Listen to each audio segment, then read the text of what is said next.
Así es. Hemos estado viendo en las últimas semanas un par de instancias en las cuales hablábamos sobre cómo este mundo complicado en el que estamos viviendo lo van encarando de sus diferentes perspectivas, desde sus diferentes posicionamientos políticos, geopolíticos.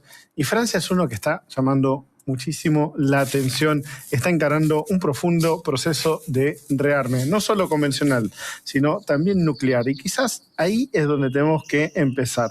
Históricamente, Francia ha mantenido un arsenal de armas nucleares. Recordemos de que siempre ha apuntado a independizarse, a no depender ni de la OTAN ni de sus aliados en este sentido, pero también habían tenido una política muy fuerte de transparencia nuclear en las últimas década y media, que había sido impulsada por el presidente Sarkozy. ¿Transparencia qué significaría?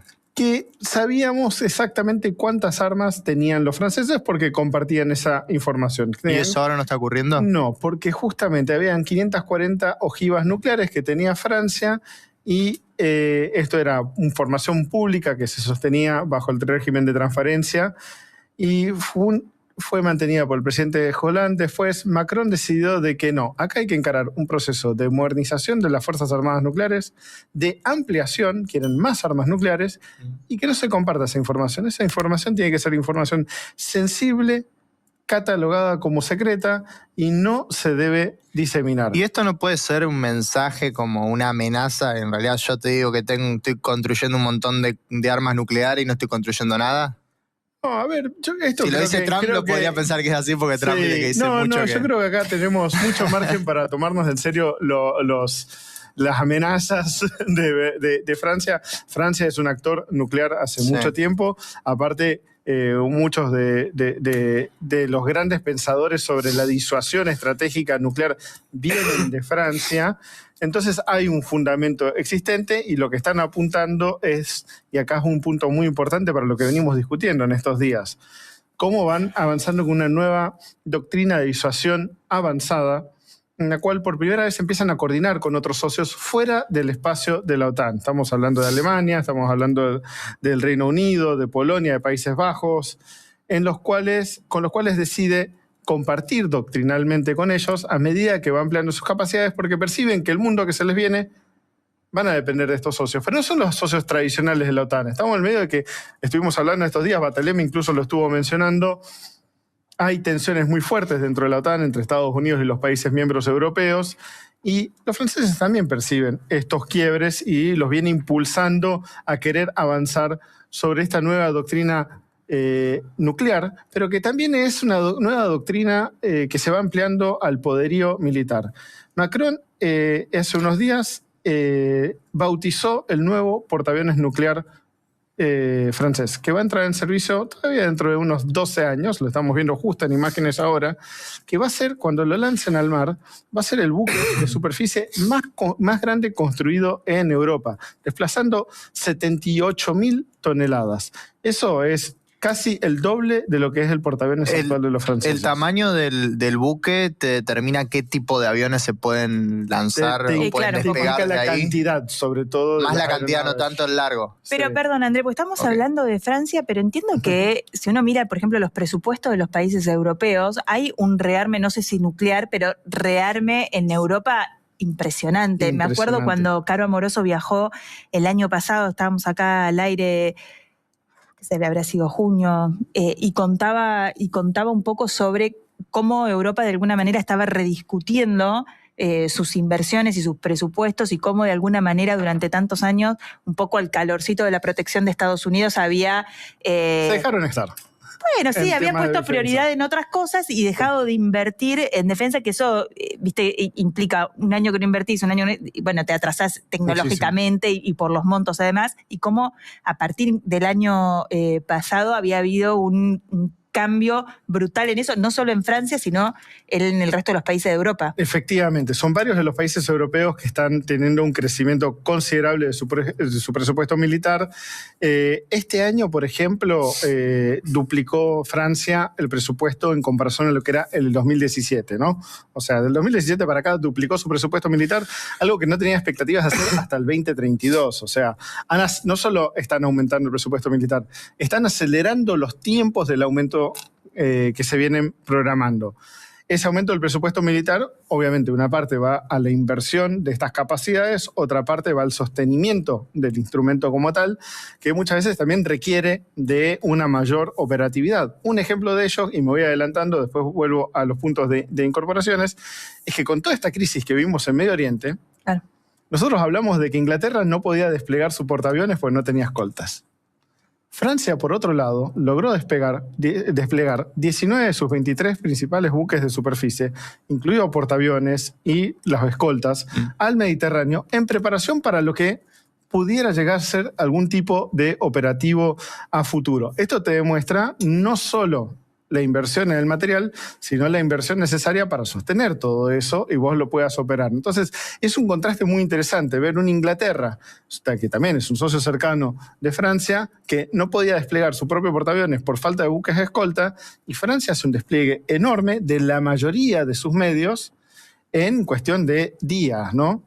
Y son esos detalles, ¿no?, que te pueden hacer ganar una guerra, ¿no? Es que a veces en completamente. guerras reñidas, imagino, en los detalles se termina definiendo. Que Es no tengas la gente operativa para poder desplegar un barco, capaz que te cambia todo. Es el famoso cliché que se usa y se le ha atribuido a muchas figuras de la historia militar de vos vas a la guerra con el ejército que tenés, no el que desearías tener, ¿no? Claro. Entonces, en Francia esto lo tiene muy en claro. Y dice, bueno, necesitamos más portaaviones. ¿Por qué necesitan más portaaviones? Porque tienen uno. Y cuando entra en mantenimiento, te quedas sin portaaviones. Y cuando entra en mantenimiento, capaz está 6 meses, 12 meses y fuera de servicio. Y Entonces, ahí terminó la guerra, capaz. Exactamente. Necesitas otro portaaviones. Entonces invierte en otro portaaviones. Claro. Una nueva familia de submarinos nucleares, que también recién se ha bautizado el primero, que va a ser el Invencible, cuyo casco se empezó a construir en 2024. Van a ser 4 submarinos nucleares. Esto es parte también de la disuasión nuclear de Francia, que lo utilizan para poder lanzar armamento nuclear. También Francia, todo esto, ¿cómo se financia? ¿Solo están invirtiendo en defensa? No, ellos venden armas. Es más, se han convertido en uno de los mayores exportadores de armamento. Hoy en día son el segundo mayor exportador de armamento después de los Estados Unidos. Y eso significa una variación entre 2016 y 2020 del 21%. Con la guerra en Ucrania, aparte de lo que ha pasado es que Rusia, que era un histórico exportador de armas, ha reducido drásticamente su exportación de armas, pues necesita ellos las armas. Sí. Francia ha salido a llenar el mercado. Le venden a la India, venden los sistemas de defensa antiaéreos más avanzados que se están viendo en Europa. Están apostando muy fuerte a esto para también poder financiar todos esos proyectos. André, ¿cómo funciona esto de la venta de armas? Digo, tiene que haber una ley que te permita, por ejemplo, yo le quiero vender armas a la India, Sí. X. Tiene que pasar por un proyecto del Congreso. No sé el caso Sí. particular de Francia, pero en general, ¿cómo funciona? La No mayoría creo de que los es países tienen directo. algún mecanismo para controlar a dónde se está exportando el material. Norteamericanos, por ejemplo, toda la exportación de material militar pasa a través del Congreso, que tiene un Claro. proceso de aprobación. En el caso, la mayoría de los países europeos también tienen estos mecanismos de control que inhiben de que el Ejecutivo tome decisiones medio unilateralmente sobre a quién le vende armamento o no, y que establece mecanismos para asegurarte Claro. de, che, ¿a quién le estás vendiendo armamento? Porque no es solamente hacer plata, sino a quién estamos por supuesto. armando. Exactamente. Y eso también, por eso también es importante. Me alegra que hayas sacado ese punto a relucir. Por la otra vez hablábamos de Brasil. Bueno, en el caso de Brasil, Francia fue un socio clave. Y ahí no solo fue Francia diciendo, che, yo le voy a vender armas a Brasil. Che, yo voy a armar una asociación estratégica, porque yo le voy a compartir tecnología a Brasil, les voy a dar capacidades a Brasil. Yo me estoy asociando a largo plazo con el país al que yo le vendo armamento, de la misma manera que el que me lo compra se está asociando conmigo, porque va a depender de mí a futuro, ¿no? Entonces, es parte de una estrategia bastante amplia, integrada, de la política exterior de Francia, sobre cómo se va asociando con diferentes países. Por eso venderle aviones de combate a la India no es solo el venderle el avión, es la asociación que haces con la India, sino también cómo eso también te ayuda a construir ese instrumento militar para defender a tus intereses a futuro. Un par de puntos más para tener en cuenta, más allá de lo que estábamos hablando acá, habíamos adelantado el tema del presupuesto y cómo viene aumentando a llegar al punto de ser el 2,3% del PBI con el objetivo de llegar al 3,5%. Ujú. También han hecho cosas como, y esto siempre, acá hablamos sobre el valor del oro y cómo es indicativo de la incertidumbre. Sí. Sí, Bueno, sí. ¿Cómo ¿qué está el ha oro? hecho- ¿Qué ha hecho Francia en los últimos 2 años? ha readquirido 129 toneladas de lingotes de oro que tenía en el exterior para repatriarlos. No solo quieren tener oro. Al contrario de lo que hicimos nosotros. Claro, ellos lo quieren tener acá. Yo lo Porque quiero vos no también. sabés qué pasa el día de mañana. Nosotros lo Tráeme sacamos el y ellos oro. los... Y es mucho mejor tener los lingotes acá. Y otra cosa más, para ir acompañando eso. Siempre la energía nuclear. con el sentido de la oportunidad del Claro, argentino, ¿no? nosotros Nosotros tenemos somos- el timing ahí re finito. Impecable nuestro timing. Hagan lo que no hacemos nosotros, por favor. ¿Cómo se resguardan Tremendo. también? Cuando empezó la guerra en Ucrania, una de las grandes discusiones es la dependencia energética de Europa, que fue un problema que a los franceses tanto no les importó. ¿Por qué? Porque ellos desarrollan tecnología nuclear. Y mientras Alemania cerraba centrales nucleares, ellos vienen invirtiendo fuertemente en la energía nuclear porque es más limpia, porque es más segura y porque aparte te reduce tus dependencias del exterior.